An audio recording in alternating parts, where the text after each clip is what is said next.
Hi, this is Clarissa again, coming to you guys with the rest of my testimony video. Guys, thank you for those who've been watching and been encouraging me and sharing my story with others. So I hope this encourages you. And just as a recap,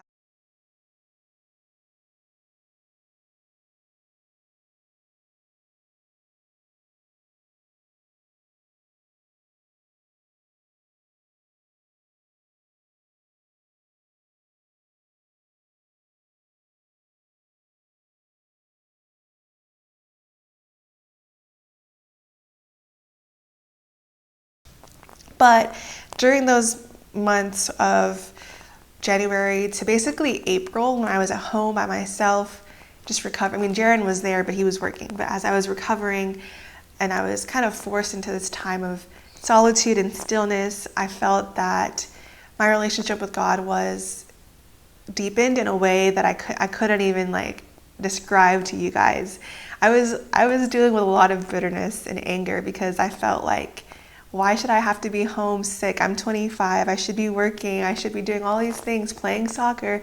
But I was at home and I had to just face a lot of the things that I kind of pushed down in my daily life, and spend time with God and allow Him to kind of prune out the bitterness, prune out the impatience that I had and the restlessness and me seeking satisfaction from everything except God. And I was really stripped down to me and God and what matters in life. And so in those months, it was a blessing that I got to be able to have that time with Him. And then also to testify to the first prophecy where God was saying that He was going to provide for us. I just want to tell y'all that I only worked 4 months out of this year, and I earned a lot less than I normally make. At the same time, my husband transitioned from a job where he was earning pretty good money to ministry, where he basically had to start from zero and raise his partnership. We came into the year of 2023 with him transitioning into that job, and then I ended up not working most of the year because I was sick. But in that whole time, even up until now, God has provided in miraculous ways for us. So that word came true. And even now, recently, we had to move out of our home because I had to resign from my job due to my illnesses, and we had to kind of move out of our house, break our lease because we couldn't afford the rent anymore.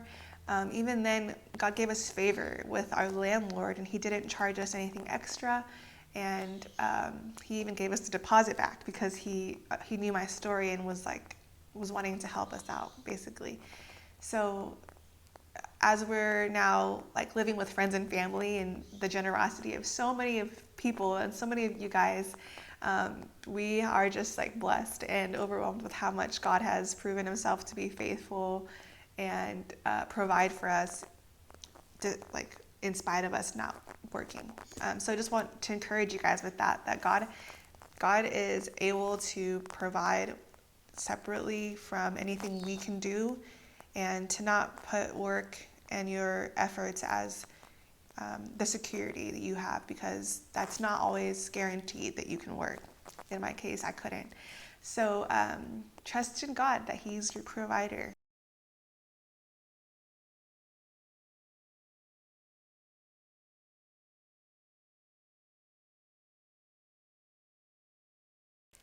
So in April, I returned to work, and that was really hard for me. I struggled a lot. Everyone knew that I was kind of still struggling with shortness of breath and chest pain and weakness and racing heart. But I still went to work between the months of April and July. And I was thankfully given a position as a charge nurse, so I wouldn't have to be on my feet as much, and that was great. But in that time, I still was going to the ER about once a month for symptoms like the ones I mentioned before, as well as numbness in my hands and feet. And every time I went to the ER, it was kind of a random thing. It was oh, it looks like you're fine. It just looks like maybe it's acid reflux, or maybe it's anxiety, or a viral infection because some of my scans showed enlarged lymph nodes. So it was just these random little diagnoses or suggestions, but nothing conclusive as to why, even 6 months after the blood clots, I was still so sick and only getting worse, to be honest. So that was all happening. I still decided in July to go on a mission trip to Guatemala. This was the pre-planned trip. And I was like, I know I'm sick, but I'm going to go on this trip because I've already lost so much experience and fun in this year. I'm just going to go. So I ended up going to Guatemala on a mission trip with ACU, and it was amazing. We served a lot of people, but I ended up getting really sick on that trip, and it became so clear that I had lupus because I started to develop a rash on my face, like the rash, the lupus rash, the mylar rash. I was having extremely severe joint pain and swelling. I had a fever of 102. I wasn't eating. I lost 10 pounds in like less than 2 weeks. And because of that, during the trip, my IUD had moved. It shifted, which caused me to hemorrhage, basically. So I was bleeding an extreme amount of blood every day. And by the end of the trip in Guatemala, I was in the hospital because I was so anemic, and I ended up having to receive 2 units of blood. And they thought that I had some kind of infection, like mono, because I told them I was also having fevers as well as anemia. And they thought I had an infection, but it wasn't an infection. It was like actually that I was having a really bad lupus flare-up. So that was the first of a series of hospitalizations that began to reveal that, yes, I did have lupus, and it was in a state that was extremely severe and dangerous at this point. So I was discharged from the Guatemalan hospital at the end of July, and the very next day I flew back to the States with the rest of my team as scheduled. Still a week later, after I arrived to the States, I was so sick, still with fever and couldn't eat, and so I went back to the ER in the US, and they found that all my lymph nodes, basically everywhere, were swollen and inflamed, and so they considered, lymphoma, which is like a cancer. And I was like, I don't think I have lymphoma. I think I have lupus. Like, can I get tested for lupus? And they were like, you have to follow up with like your primary care. And I was like, okay. So the next day I had got an appointment with my hematologist. And I asked him to get tested for lupus, and he finally agreed that he would do the blood work. So this is now August. So my request for lupus that I had in February was denied until finally in August they tested me because I was to the point where I was so sick. So that there's a lot of issues with that, but thankfully I got tested in August, and it came back, all my labs for lupus basically came back abnormal, which indicates that I had it, and in a very flared up state at that point in the month.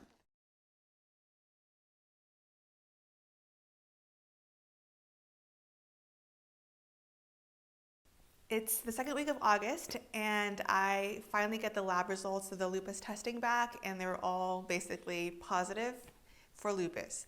And so this is a huge victory for me, actually, because I had been requesting for lupus testing since February, as y'all know, and it took a long time, I think way longer than it should have, but I was finally able to get proof that I do have lupus.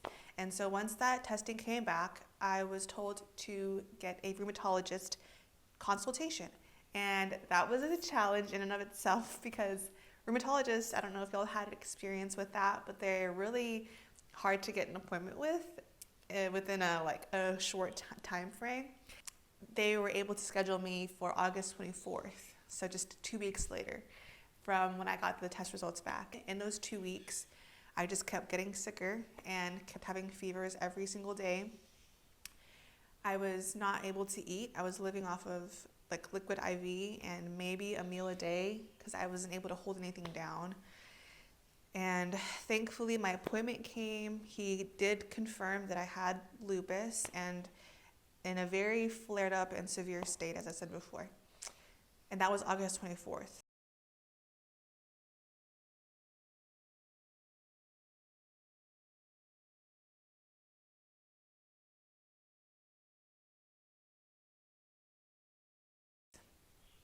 And then on August 26th, unfortunately, that day I started coughing up blood and I ended up in the hospital. And when they did some tests and chest x-rays, and it showed that I had a lot um, of stuff in my lungs that weren't supposed to be there. And they thought it was pneumonia. And so I got admitted to the hospital and I was treated for pneumonia with some IV antibiotics for several days. 3 days into my admission, my rheumatologist spoke with a hospital doctor and recommended that I get tested for this disease that's called diffuse alveolar hemorrhage. And what that is basically where the body attacks the lungs and it basically makes the capillaries and blood vessels in your lungs burst, thinking that they're enemy cells, and it causes bleeding in your lungs. And he wanted to have me tested for that because of how severe my lupus was. And there was a possibility that it wasn't pneumonia that was causing me to cough up blood and have this respiratory issues, and that it could have been the DAH, diffuse alveolar hemorrhage. And so my rheumatologist recommended that to my hospital doctor, and the hospital doctor at first said, you know, it's possible, but let's just keep treating you for pneumonia for now. And so they treated me for pneumonia, and it was about 5 to 6 days into treatment of the strong IV antibiotics, and I was only getting worse. To be honest, I was getting sicker, and I couldn't breathe. I was on 4 to 6 liters of oxygen, and I still struggled to breathe. I couldn't like recline my head less than like this because I literally would start coughing, and it would be so hard for me to breathe if I like even sat back. So I wasn't sleeping. I wasn't able to eat because if I tried to eat, I would cough, and it would be very painful, and I could barely walk without my oxygen dropping, even on oxygen through a nasal cannula. So after 3 days of this situation going on and me getting worse, I start thinking that maybe I don't have pneumonia. Maybe it really is the DAH that my rheumatologist suggested.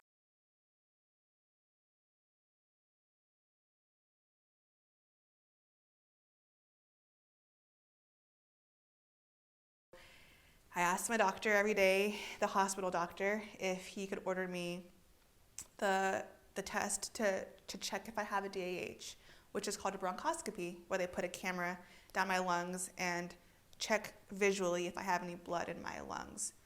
And every day he would say no to my request. That was his judgment, and I understood that. But you know, day 4, day 5, day 6 of me on antibiotics, and I'm still getting worse. My chest x-rays are showing that I'm getting physically worse, not better from the antibiotics. And I'm symptomatically, at this point, I'm on a cardiac unit because my heart rate is too high, my blood pressure is too high, and I'm requiring way too much oxygen. So I'm convinced that now I have DAH, and I'm asking him and I'm begging him to please check me for it and do the scope, and he absolutely refused to do it because he was convinced I had pneumonia. So I have a big issue with that. But eventually it was so severe and I was so afraid because nothing was being done differently to address my symptoms. And I felt the doctor wasn't going to change his mind. And so at that point, I decided I was going to have to be transferred to Dallas, to where my rheumatologist works, because he didn't have privileges to do anything in this hospital where I was at. So I was able to actually request for transfer, and miraculously, this is another miracle. The same day that I requested for transfer, I was accepted to Baylor Scott and White, which is a miracle because it's really hard to get a bed at that hospital. It's a very well-known and renowned hospital, and for me to get transferred within the same day was just a miracle. And not only that, but I had a nurse who worked at Baylor Scott and White, so she was able to help me and vouch for me as well. So I got transferred to Baylor Scott and White, and another miracle that I'll speak of in this portion of the video is that my whole family was able to come and see me that weekend that I was transferred. They live out of state. Most of them are in California, and then I have one sister in Connecticut. And somehow we were able to come together on Labor Day weekend, and they were able to come and support me in that time, which was amazing. When I was transferred to Baylor, I was in acute respiratory failure. So my oxygen was very low. It was in the 70s without oxygen, and that was very scary for me. But to have my family there with me as I was being transferred and transitioning to this new hospital and meeting all these new doctors and fearing for my life, to be honest, they were with me. They were able to surround me and really encouraged me in that time. So I'm so thankful for their presence there. And that is what I'll share for this video. In the next video, I'll talk about the rest of my hospitalization in Baylor Scott and White and what happened after that. So thank you for your time, and God bless y'all. All right, family, let's wrap this up, okay? So I'm finally at Baylor Scott and White. I have the right diagnoses. I have lupus, I have diffuse alveolar hemorrhage. It's known information, and I have the right doctors, especially a rheumatologist who is running the whole show. And so we begin the treatment for the bleeding in my lungs, and that includes high-dose steroids for 3 days through the IV. And I get that. I end up coughing more blood, and I end up in the ICU. But shortly after that, I was able to recover somewhat and was discharged. Well, I went home and found that I was still bleeding. I couldn't breathe. And so I went back to the ER at Baylor Scott and White and received blood, which is my 5th unit of blood in 2 months. And they started me on even stronger medicine, like really strong medicine to stop the bleeding. And it worked, it was effective, but not without some crazy side effects, like dangerous cardiac dysrhythmias and making me feel really weak, and the steroids causing me insomnia, paranoia, anxiety. It was really hard, but I got through it. And so that was a total of 39 days in the hospital for diffuse alveolar hemorrhage. And that was a crazy experience.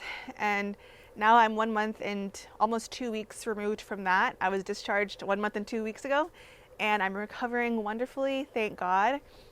But it was something that I can't believe it happened. I thought I was going to die several times because I was so sick and I couldn't breathe, but I am alive and God preserved my life. So I had a lot of people support me in that time, amazing therapists, counselors, doctors who loved me, who believed in me, who even cried with me.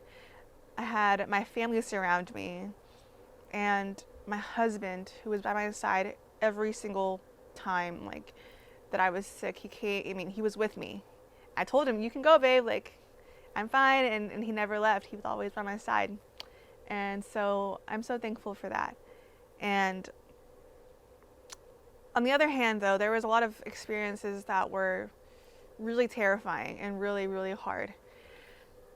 And I really wasn't able to sleep that whole hospitalization. 1, because I couldn't breathe, but 2, because there were so many times, especially early on while I was starting to get sick, that people did not believe me when I told them that something was wrong. And especially doctors who I thought I could rely on. And Thankfully, those were just a few instances, but those instances cost me so much suffering. And eventually you get to the point where you think, if doctors won't do anything for me, who can protect me if I'm in the hospital? I felt like I had to protect myself, and so I didn't sleep because I was afraid if something happened to me, no one would notice, no one would care, and I would die. And I literally felt that fear every night, and I would not sleep. I couldn't sleep. And that was a really hard experience. I knew that I had lupus from the beginning. I knew I had pulmonary embolism. I knew I was bleeding internally, and I knew I had cardiac dysrhythmias before any machine and any test and any doctor told me, because I could feel it in my body. And that's not to brag, but that's to say that God used my background as a nurse to protect me, because I had to fight for myself. And I'm just so thankful that I survived, and that there were some doctors who did fight for me as well and who believed me. And so that's really my story. Thank you guys so much for listening and for giving your time. And I pray that if you find yourself in a situation like me, which I hope you don't, but if there's some injustice in your life, if there is some illness or spiritual attack on your identity or on your family and your relationships, which was happening to me too, I pray that God gives you the strength and the grace to overcome. And I know that you will. There is an enemy out there, Satan, who wants to create a division between us and God, who wants us to hate God and to believe that God hates us, but that's far from the truth. God loves us and He cares for us deeply, and He's with us in every single moment. So I pray that that encourages you, and that you know today how loved you are. Thank you so much for your time, and God bless you.